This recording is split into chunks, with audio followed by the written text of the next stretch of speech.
OK, ici. Ah, OK, on regarde là. OK, tout le monde me regarde. Oui, oui.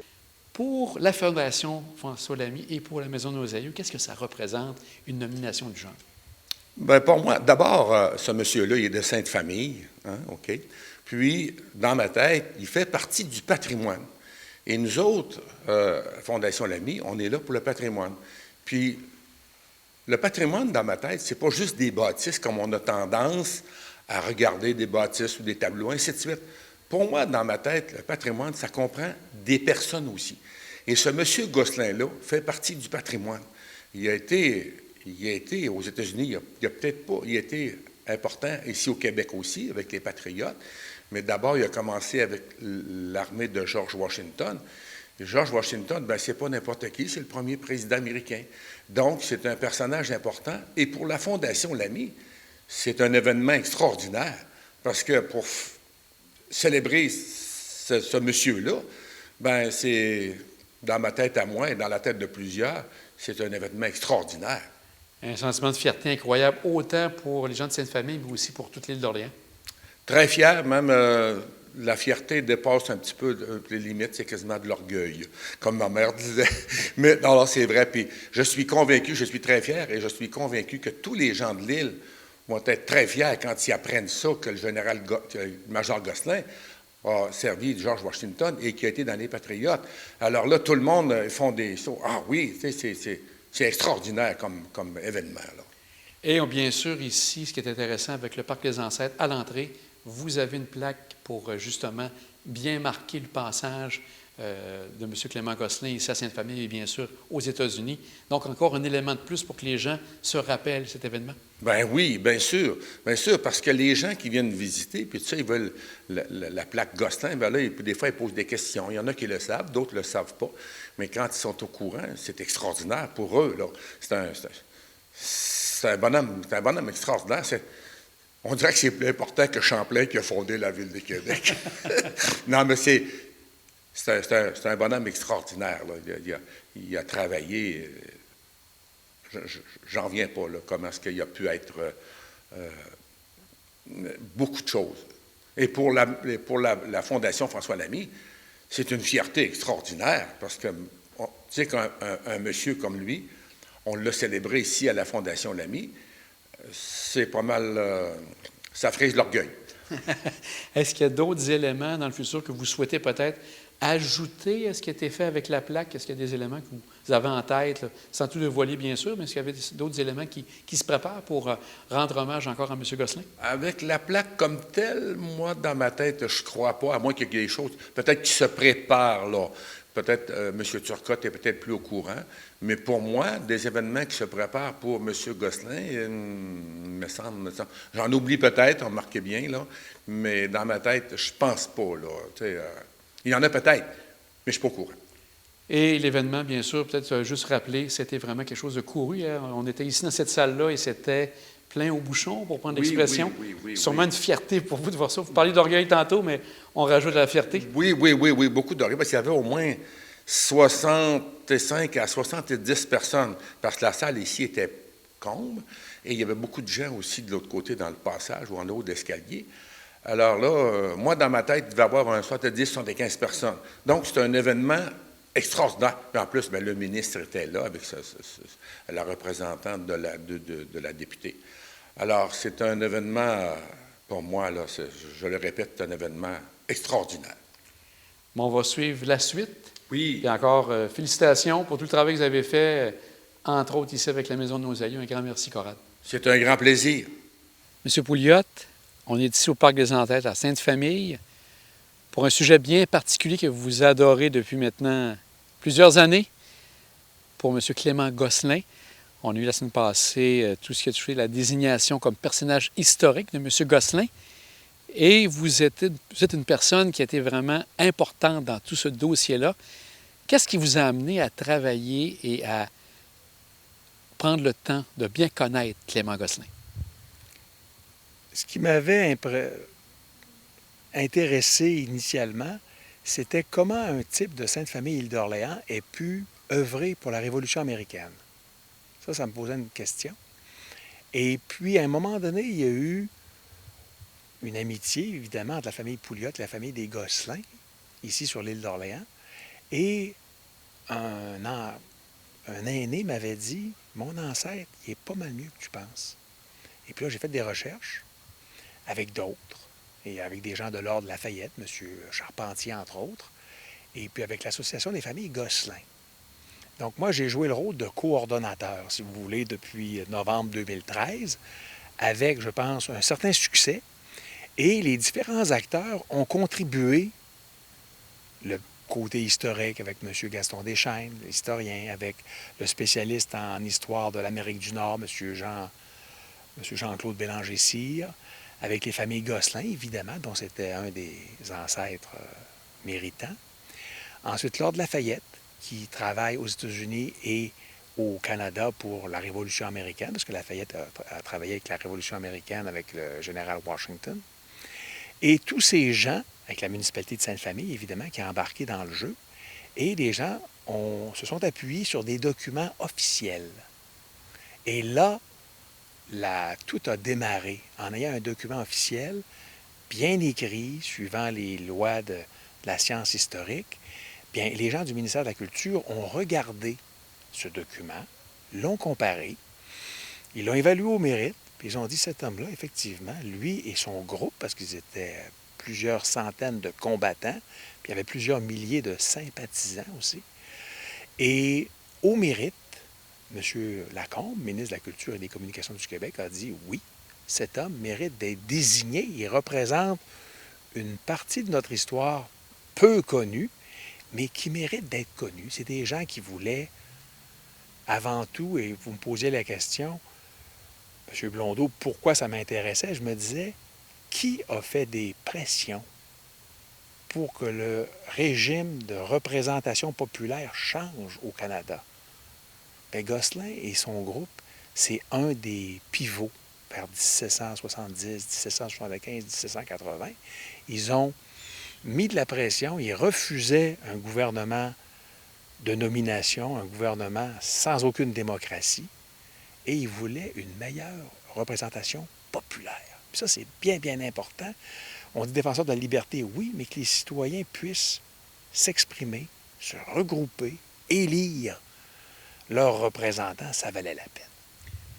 Peut-être pour les gens qui connaissent moins M. Gosselin que vous, peut-être nous le décrire en quelques mots. Clément Gosselin, qui c'est exactement pour que des autres personnes puissent savoir davantage sur M. Gosselin? Parce que pour les gens de l'île d'Orléans, de la Côte-de-Beaupré, de la capitale nationale et de la Rive-Sud, évidemment, c'est important de savoir qu'il est né à Sainte-Famille, île d'Orléans, en juin 1747 et qui était couvreur, et il s'est marié à la Pocatière, où il a couvert plusieurs églises et bâtiments là-bas. Il s'est marié à la Pocatière, il a eu finalement 3 épouses, plusieurs enfants, qui sont nés de ces unions successives. Et c'est un type qui voulait une meilleure représentation. Il était fier de lui, il était fier de sa famille, parce que son père était officier de milice qui se rapportait à Montcalm. Donc, c'est pour ça qu'au niveau de la capitale nationale, au niveau du Québec, tout le monde connaît le général Montcalm, les plans d'Abraham, tout ça. Ce qui fait que le père de Clément Gosselin était officier de milice ici à l'île d'Orléans, puis souvent il allait sur la Côte-de-Beaupré, évidemment. Donc, pourquoi il était important? C'est parce qu'il a décidé de faire quelque chose de sa vie et il a refusé d'accepter qu'on était né pour un petit pain. Donc, il se trouve être la première génération qui a refusé l'asservissement. Donc, c'est la première génération, Clément Gosselin, lui, sa femme, ses enfants, les gens autour, ont dit non, nous sommes maîtres chez nous, nous avons notre place, nous respectons les autres, mais nous nous respectons nous-mêmes. Et c'est là qui est si intéressant. Et quand il y a eu des obstacles, bien, il s'est associé aux Américains qui en avaient aussi assez d'être traités comme de la menue monnaie par les autorités britanniques. Donc, il y a eu un regroupement des forces et ça a été très, très profitable. Il n'a pas réussi au Québec, mais il a réussi aux États-Unis en continuant là-bas jusqu'à l'indépendance américaine. Mais cependant, au Québec, il a semé la graine de la démocratie, d'une meilleure représentation populaire. Si j'ai bien compris, est-ce que c'était un proche de George Washington à ce moment-là ou faisait partie d'une certaine garde rapprochée? C'est parce qu'il y avait les 13 colonies, donc du Maine, ce qu'on appelle la côte est américaine, jusqu'à la Georgie, puis il y avait le Québec francophone. Donc ça faisait 14. Fait que lui, George Washington était le généralissime de tous ces gens. Donc il avait envoyé des régiments ici au Québec, et puis Gosselin et lui, bien, ils ont travaillé ensemble. C'est que Gosselin a envoyé des rapports de renseignement militaire qui ont été commandés par Washington, qui ont été payés par Washington, et ils se sont écrits, se sont rencontrés. Comme le major Gosselin a rencontré le marquis de Lafayette aussi, qui également était dans les histoires de renseignement militaire, parce qu'avant d'engager une bataille, il faut connaître les effectifs, l'état de santé, le moral des troupes, et ça prenait des gens qui allaient au-devant, qui allaient comme éclaireurs. Et c'était un rôle de Gosselin, et c'est en ce sens-là qu'il a connu les gens de la Révolution américaine, ce qui fait que c'est un cas d'espèce. Est-ce qu'on peut parler de premier patriote à ce moment-là avec M. Gosselin? Dans le sens maître chez nous, maître chez soi, oui. Oui, parce que c'est la première génération. C'est ce que je disais le 17 octobre dernier à M. le ministre Lacombe et à la centaine de personnes qui sont venues ici à Sainte-Famille lors de la désignation officielle du major Gosselin comme personnage historique. Les gens, parce qu'il y était des centaines et des milliers à adhérer à sa cause, sont les premiers patriotes ici au Québec et mériteraient d'être, la fête, leur anniversaire mériterait d'être souligné. Il faudrait regarder avec celle des patriotes de 1837-1838 qui a lieu en mai, de regarder qu'est-ce qui peut être fait pour souligner ces événements positifs de notre histoire. Vous avez parlé justement de la conférence de presse où on a désigné M. Gosselin. Ça a dû être tout un feeling pour vous de voir, comme vous l'avez dit, regrouper tant de gens. On sent qu'ils avaient vraiment cette cause à cœur également.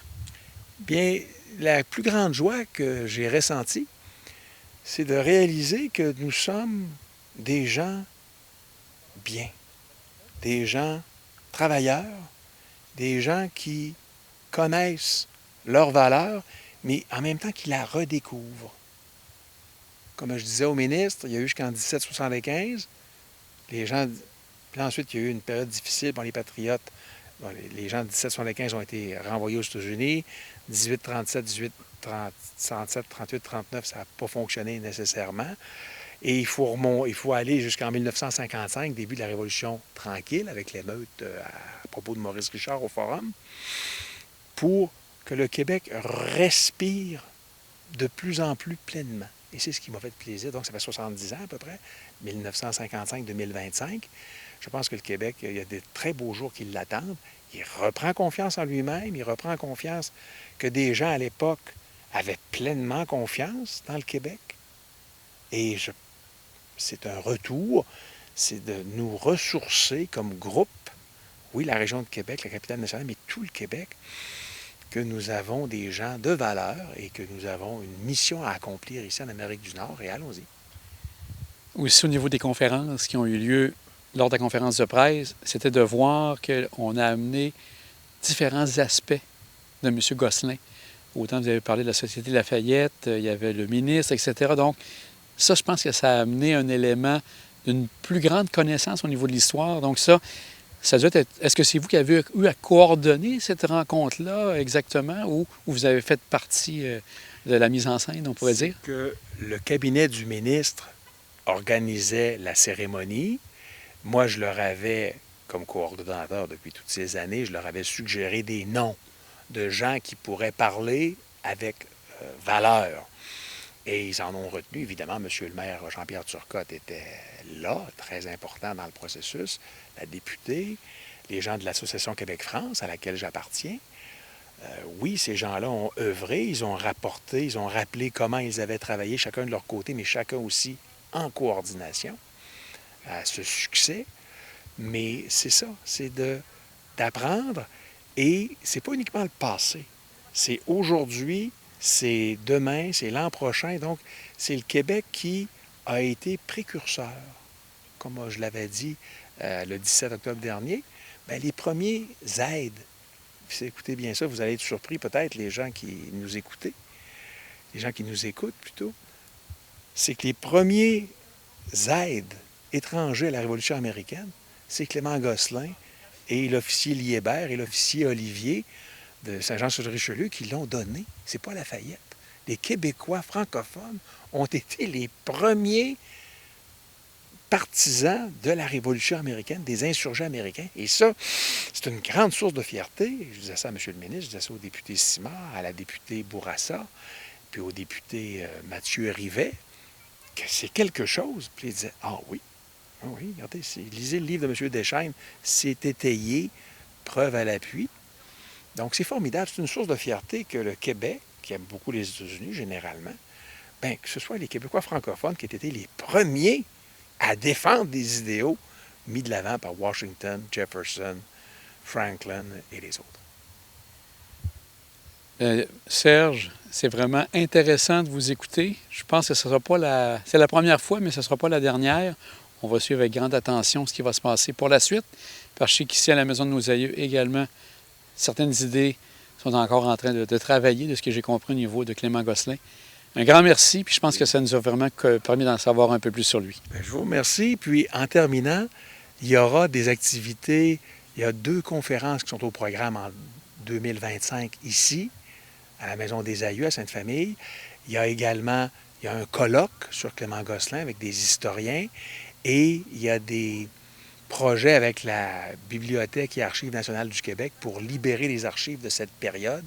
Donc, nous vous tiendrons au courant des développements. Donc, il y a des projets pour 2025, pour 2026, 2027. Donc, les réjouissances ne font que commencer. Oui, comme je partais pour dire, c'est vraiment que le début. Un grand merci à vous. Parce que le Québec est pas mal mieux que nous pensons. Merci beaucoup, monsieur. À quel moment vous êtes impliqué dans le dossier avec M. Clément Gosselin? La première année qu'on s'est rencontrés, en 2013, on était dans un restaurant là, avec M. Pouliot puis d'autres personnes là, qui connaissaient l'histoire de Clément Gosselin. Moi, je ne connaissais pas du tout Clément Gosselin. Je ne savais pas qu'il était amené au monde à Sainte-Famille. Là. C'est là que ça a commencé, mais ça a pris beaucoup de temps avant que ça évolue. Là, mais c'est sûr que quand il est arrivé les années 98, 2000, bien, plus tard que ça, quand on est arrivé là, en 2010, 2015, là, ça a évolué un peu plus, là, le dossier. Et là, vous vous êtes informé puis pris du temps de bien connaître M. Gosselin, si je comprends bien?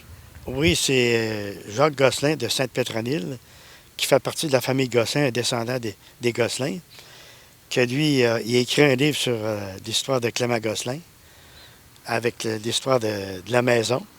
Fait que c'est pour ça qu'on s'est informé. Puis on a fait une demande au ministère de la Culture et des Communications en 2022, en décembre 2022.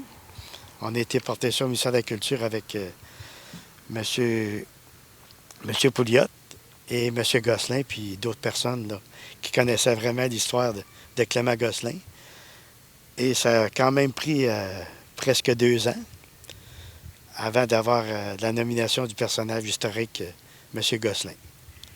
Et pour la cérémonie qui a eu lieu en octobre, est-ce que vous avez été dans les personnes qui ont participé à la municipalité avec le ministère de la Culture, avec M. Lacombe, pour pouvoir organiser cette désignation le jour même qui a eu lieu ici à la Maison de nos aïeux? Oui, mais pas trop. C'est plus le ministère qui l'a organisé avec M. Pouliot. Là.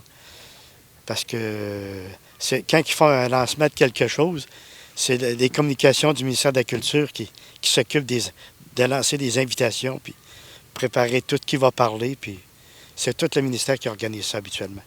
Que pour vous, en tant que maire, ça doit être toute une fierté de voir ce personnage-là qui est vraiment hors norme. Oui, c'est quelqu'un qui est très hors norme, là. Surtout dans ces années-là, avoir travaillé, puis avoir fait plein de choses aux États-Unis, au Québec, là. C'est quelqu'un qui était très tenace. Et c'est en 2022 que vous avez fait la plaque qui est derrière nous pour pouvoir lui rendre hommage? Oui, celle-là ici est en 2022, puis on est allé aussi à Big Mountain, là, aux États-Unis, poser une plaque là, dans le cimetière des soldats, un cimetière de soldats américains. Et pour le futur, je sais que M. Pouliot a des idées encore. Est-ce que vous avez eu l'occasion de parler un peu de ce qu'il y a pour toujours autour de M. Gosselin? Il y a beaucoup d'idées, mais il n'y a rien de fermé. Je sais qu'il va y avoir de quoi avec la Fondation François Lamy, au niveau des écoles, peut-être pour l'histoire, mais j'en sais pas plus que ça.